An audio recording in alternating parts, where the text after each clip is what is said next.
when you think about the gaming or apps, who would you imagine as the sort of main users?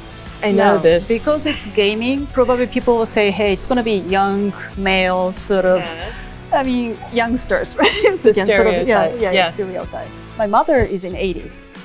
You have no idea how much hour she spent on like a casual game. We build for users that reflect ourselves, right?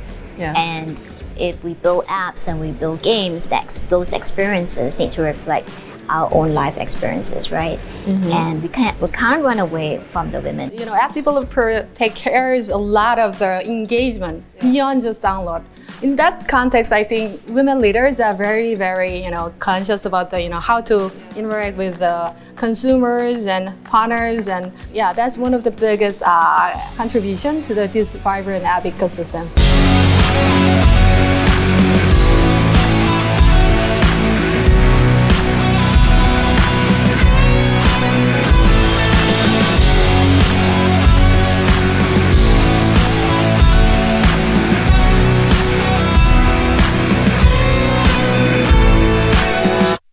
So, Yukako, welcome to Ho Chi Minh City. Here we are. It is an amazing vibe at the event, I have to say. Totally. Well, thank you for having me. This is great. I mean, super excited to be here. I get to focus on you, not just the event. I get to talk about you as well, because it is a unique region. I mean, Japan and APAC overall, and that's what makes it so special, is because Japan, APAC, it's one region, but it's many cultures. That's very true, very diverse. So what is you believe in this region, in this culture, everyone makes a contribution. That's why it's so innovative. That's why it's so exciting. What do you think, or how would you characterize the woman's contribution to innovation and technology and the app economy here? That's a fascinating question itself, I think. Mm-hmm. So when you say women, there's a women I'll give you my very personal experience. So when you think about the gaming or apps, who would you imagine as the sort of main users? I know this. Because it's gaming, probably people will say, hey, it's going to be young, male, sort of, youngsters, right? The stereotype. Stereotype. My mother is in 80s. You have no idea how much hour she spent on like a casual game on a mobile phone in her pastime. She has her sort of community of her age, right? Everybody, be it mahjong or be it casual gaming is a big part of their pastimes, entertainment. Mm-hmm. So in that front, I think, I don't know, is this a unique phenomenon in Asia? It's maybe a bit more in Asia, but it is global. Given this diversity of the users is, I think, is one of the things that is making this apps market in APAC very unique and special. Because we talk about putting the user first, but you have such a diverse audience. Absolutely. And very broad. Right. So we talk about women, and you start talking about my mother. Your mother, but older women. But that's true, because we usually think about, what is the young, new contribution, but that's very true. It's also a contribution in a sense of understanding that diversity and bringing that probably to the apps, that these are going to be made, in a way, for the people. Right? Totally. By developers who understand their users. Right. So what about yourself? I mean, you at Google, it's about, in a way, creating a space where everyone, not just women, men as well, but where everyone can grow and evolve. What do you see there as your personal contribution? I mean, again, you mentioned user first, but as a person who leads a business in Google, we also put our partners first as well, app developers or the web media publishers out in the market. I mean, there's so much we can learn from our publishers and app developers. Leading by example, being a good listener, being always curious to what's next, what's sort of our publishers or the developers are sort of investing in the next area. So being open-minded, good listener is the way I think. Leading the team by demonstrating that sort of good listener sort of attitude is something that I intentionally do in my daily work. But my responsibility is for Japan. I mentioned that the APAC is quite diverse in the sense that you have a market like Vietnam where business is booming, population is very young, and a lot of new emerging growth energy technology. Whereas Japan, I think, is in a I hate to call it mature market, but it's a little bit more sophisticated, Yeah. a little bit senior, right? Yeah. And the business environment, it will be different. So aging society, as I talked, right? People in 80s consist of substantial portion of the population. But you never know. Maybe that's like Vietnam, I don't know, 40 years later. Yeah. So Those learnings are universal, and that listening is universal. Yes, exactly. Part of the diverse APAC market, I think me as a Japan lead can make a sort of unique contribution, sort of bringing some more sort of bringing a bigger picture of what this can be, how this can all develop. I hope I'm doing that, but that's my hope. Yeah. Oh, I think aspirationally, I can imagine that's what I'm trying to do. If you're listening and sincere about that, then definitely you are.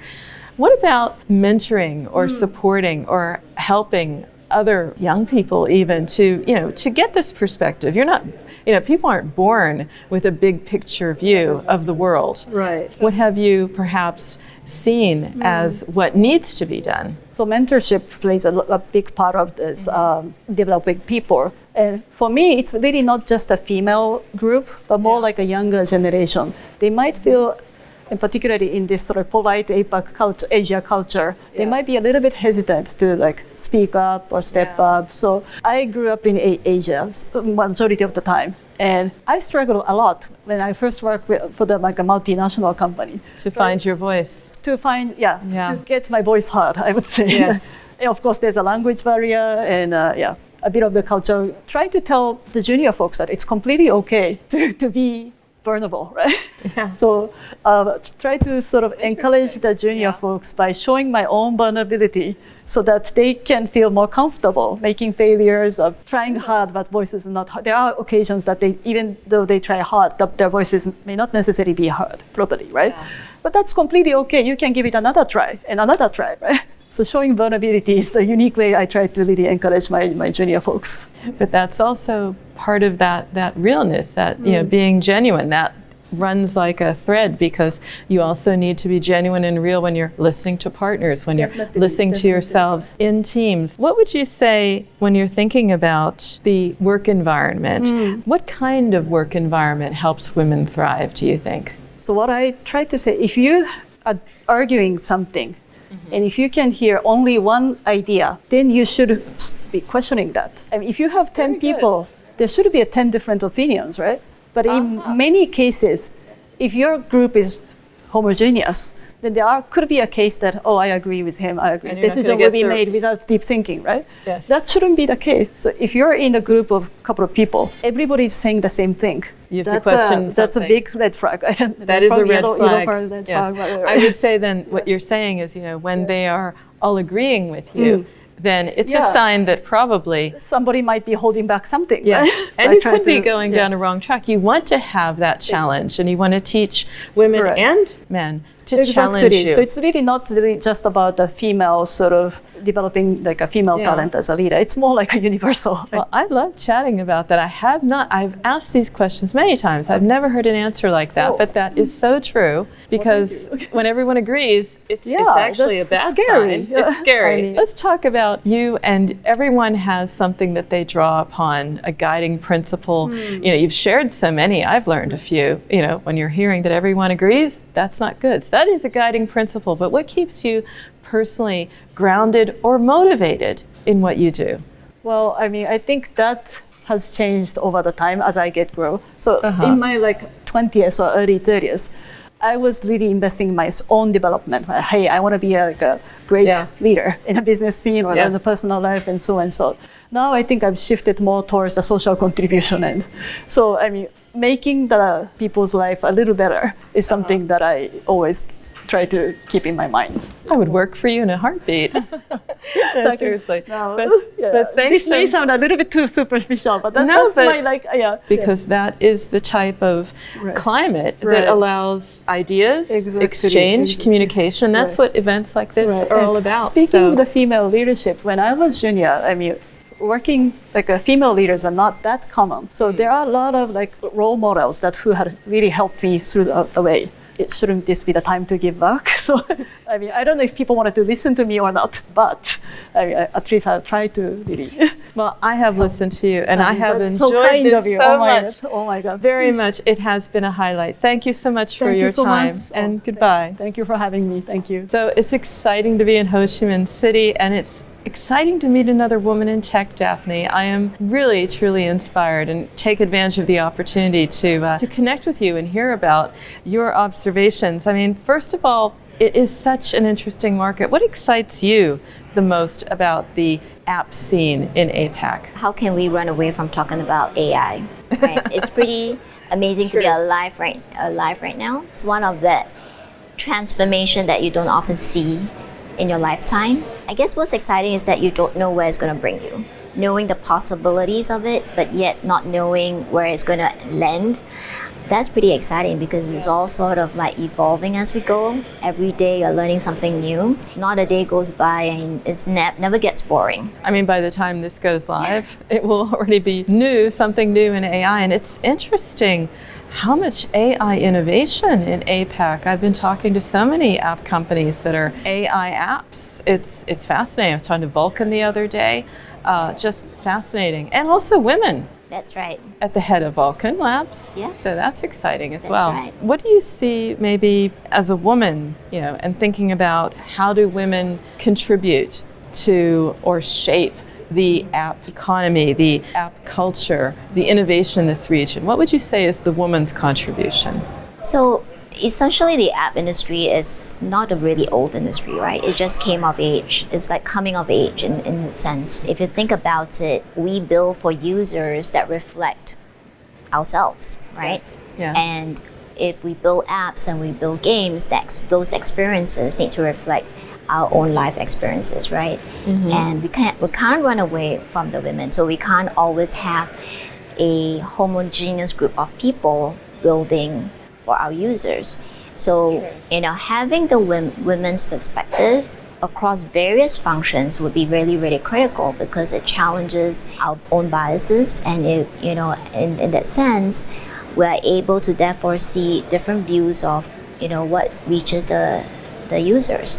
Because at the end of the day, the app will go global, and you don't know what would suit the preferences of the different types of users across the world. I've experienced many times where I've seen many markets across APAC where it's really, really male dominated. And I remember this, I think this was about 2 or 3 years ago.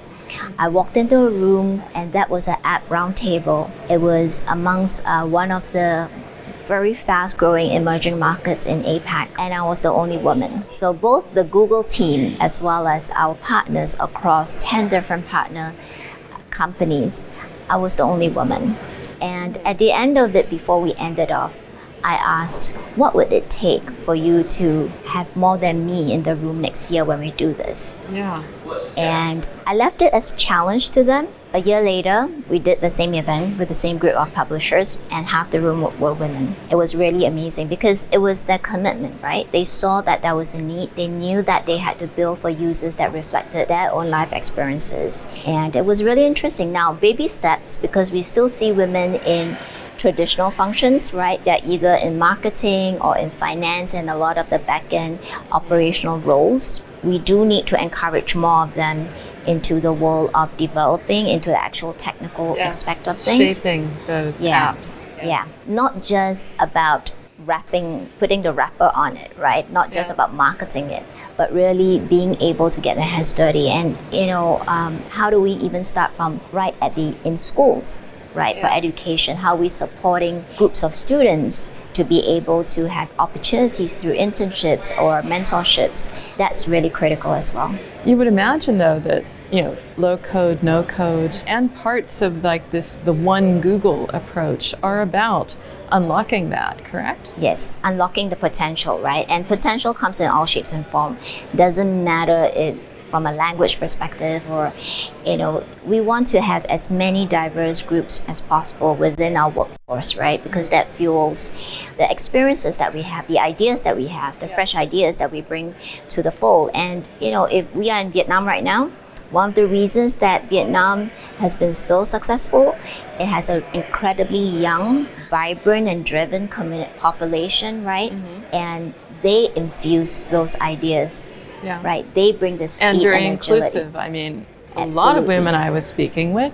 So it's one of those whereby I actually see women in leadership and doing very, very well for themselves. What about you yourself? What have you learned from succeeding or leading as a woman in tech? What are maybe a lesson or a learning you can share? I think it's really about bringing your whole self to work. Oh, yeah. It sounds really cliche, but I've been really fortunate. I've been with Google, and Google has been wonderful to me. I mean, I'm a mother, I'm a wife, I'm a daughter, and while people talk about work-life balance, I prefer work-life mix, right? I know that maybe at times there is no start or end of the day, of the work day for me, but I think Google has allowed me to bring my entire self to work, right? And you have that opportunity. I have that opportunity. I stay true to myself. When there are moments where I need to be a mom, I will be a mom. That's my priority. But at the same time, because I bring that, I'm also leading my teams with that same compassion, and I want to nurture them. I want to see them succeed. So bring that identity and not just being afraid of vulnerability, right? And being able to bring that across to the team. I love that you're talking about what you're doing with your team, because it's also about helping other women up that ladder, that first rung. Do you mentor, or how do you give back, for lack of a better word, or how do you see women can be helped? What kind of work climate, what kind of climate they need to have that first step? Well, interestingly, I don't think it's just the women, right? We are in a region whereby, because of the Asian culture, sometimes we are more used to not speaking up. Sometimes you just have to ask for it. Yeah, and learn to ask for it. You learn to ask for it. Never ask, you never know. So I don't think specifically it's just for women per se. Okay. The young women, even from groups of people whereby maybe they wait for permission to speak up, how are you advocating for them, giving them the opportunity and letting them have a voice? So creating that opportunity for them to therefore call, maybe just sort of, oh, I know that you have an idea. What do you think, right? Yeah.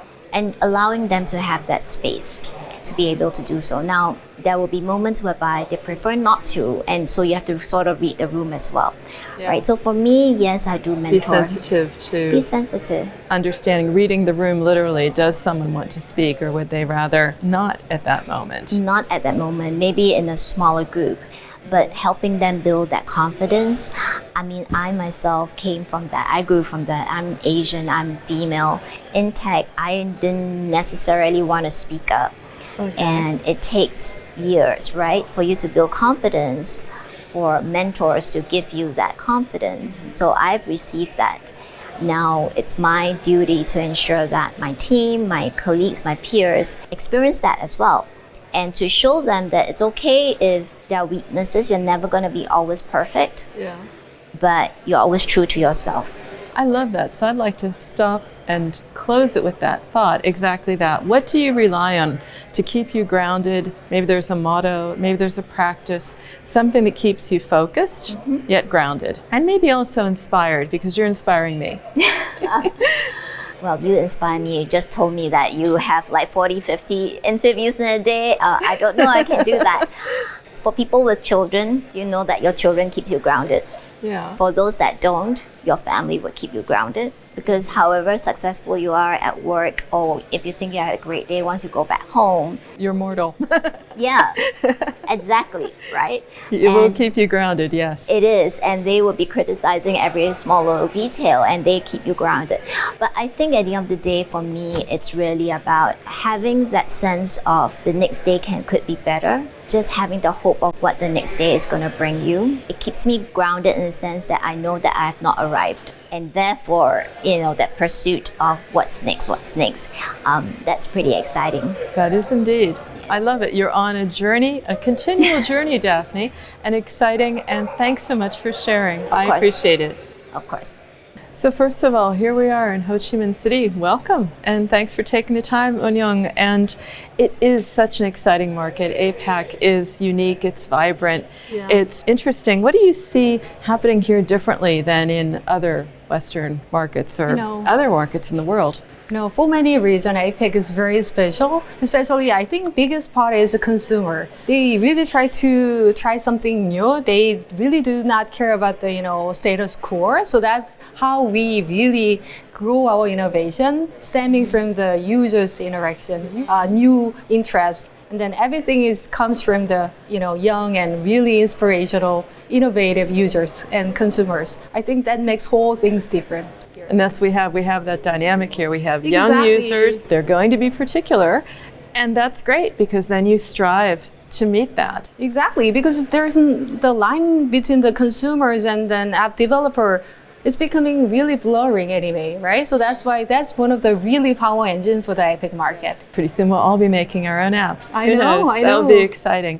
What about the women's contribution to this? I mean, it is innovation, but these are apps for people. Right. And how women are maybe shaping the app economy or shaping the innovation, their contribution. How do you see that? That's a very interesting question because I'm leading the ad monetization business in Korea, and then there are a couple of more our female leaders in APAC, but for some reason most of them are female, unlike other regions. So I think that speaks something, right? So particularly I would say in this really vibrant, fast-pacing mobile environment, I think women leaders are a little bit more hands-on, and then we are usually down to the earth. So that's why we get things done, don't we? Yeah, we get things done. No offense. True, but it's in our DNA. We're just used to taking care of a lot of things. And then second point is that, user interaction is becoming a lot more critical than before. App developer take care a lot of the engagement beyond just download. In that context, I think women leaders are very, very, conscious about the, how to interact with the consumers and partners, and that's one of the biggest contribution to this vibrant app ecosystem from the woman's point of view.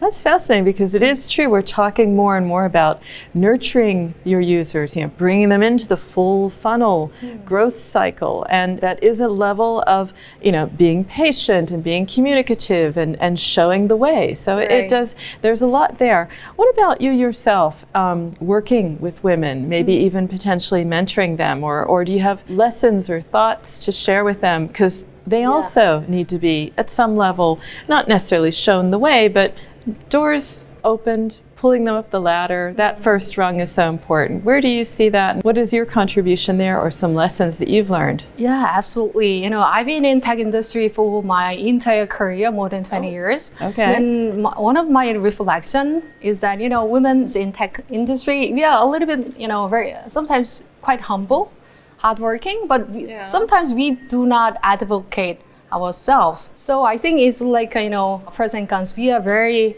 get things done, but also, we are not very good at, being vocals or, something like that. So that's how I really started to sponsor the Asian Google network in APAC. Oh. So, but interestingly, I think women Googlers are more interested in this initiative because they feel the exactly same pain. They are working hard, but they are not very good at speaking for themselves, right? So that's how I really get involved in the Asian, particularly female community. And then I'm just trying to lead by example, And make a space maybe for them. Exactly, because I'm not the person who really good at my self advocacy, leading the you learn business by doing. right? So it's how I grew up, and then how I lead the business as a woman leader. I think hopefully it can be a good model for them, so that, and then giving them more confidence or inspiration. Well, that matters. That support matters. Yeah, exactly. To women at all stages in their career. How about you yourself? I mean, what have you learned about leading and succeeding as a woman in tech in this region? There's different lessons, or there's different milestones of when you have per se arrived. Honestly speaking, I've never thought about, I'm never really being conscious about my identity as a woman because I'm a just leader, tech leader, right? Yeah. I might have some, distinct capability or skill set which I have been really building on across my 20-something years in tech. One thing I'm really proud of my career is that people usually don't think I'm like a typical woman type of the leader. I'm just Eunyoung, right? My authenticity, that makes something unique and distinct. So I think that's one of the key advice I'm really wanting to give all the other female professional in this industry.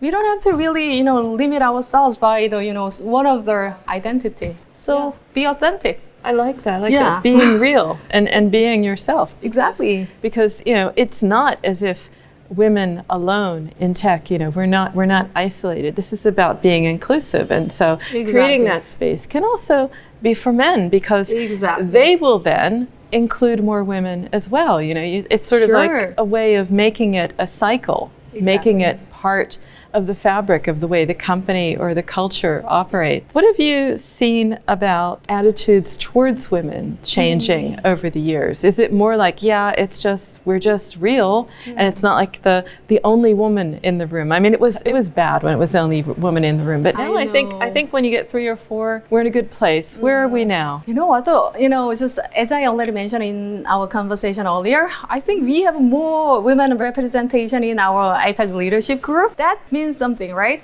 Yeah. Even in my career business, I have a lot more women, female representation. So we often, joke around, how can I find really good male professional in this space? I think the things has been completely changed, right? Yeah. In this very fast-moving, very sophisticated mobile industry. So again, how can we create some space for talented male? That's also one of the angles we have to think about at this moment. I think. Because the apps are, we were talking about how they need to be about the user and the user culture and need to reflect that. So it does make sense. Right. I'd like to close with a thought about what keeps you personally motivated, or what keeps you even grounded, perhaps, because tech can be challenging. Maybe a woman in tech not so challenging, but at the same time, there is a lot to balance. There's a lot to consider. And I'm not just talking about work-life balance. I'm thinking about the importance of the consumer and the user and the developer. They're sort of, those lines are blurring. Yeah. And so there is a certain level of, keeping motivated to keep them motivated and creating. Yeah, that's a good question, because, what makes me always excited about is just, meeting the partner and then talking about how to help them succeed. So I think that's one of the great energy and then stamina making me up every night. Again, in this whole event, meeting the whole, new developer across the APAC region, this really gives a lot of inspiration. So that's why I'm really being proud of this, Google's and, part of the APAC leaders. Yeah, and listening to their needs and being in a way, their advocate for the partners. Exactly. So, creating some space for them to connect with each other, right? So last year, our App Summit, first regional App Summit was a lot smaller than this. And then now we are really expanding through the integrating the one Google, cross product collaboration. So it makes a lot of huge change in terms of the partner interaction. Then they are really open and then keen to learn from each other. I think this is great things. Really, we are something we really should be proud of. I agree. Learning from each other and being able to connect, that is always something to be very satisfied with. It's a very satisfying feeling in your job. Because especially in APAC, that's also one of the beauty of the APAC, because APAC is not a monolith. Each country, such as Korea, Japan, Singapore, Vietnam, Pakistan, India, different industry maturity, different dynamics. So I think that's one of the biggest strengths and beauty of the APAC business. So why don't we just bring them to the same room and then connect to each other and then get some inspiration? I think that's what I'm most excited about. Well, this has been inspiring for me, and you've been genuinely authentic, so I see it coming through. Eunyoung, you are the real deal. May I say, it was a pleasure to talk with you. Yeah, I'm happy to be here too.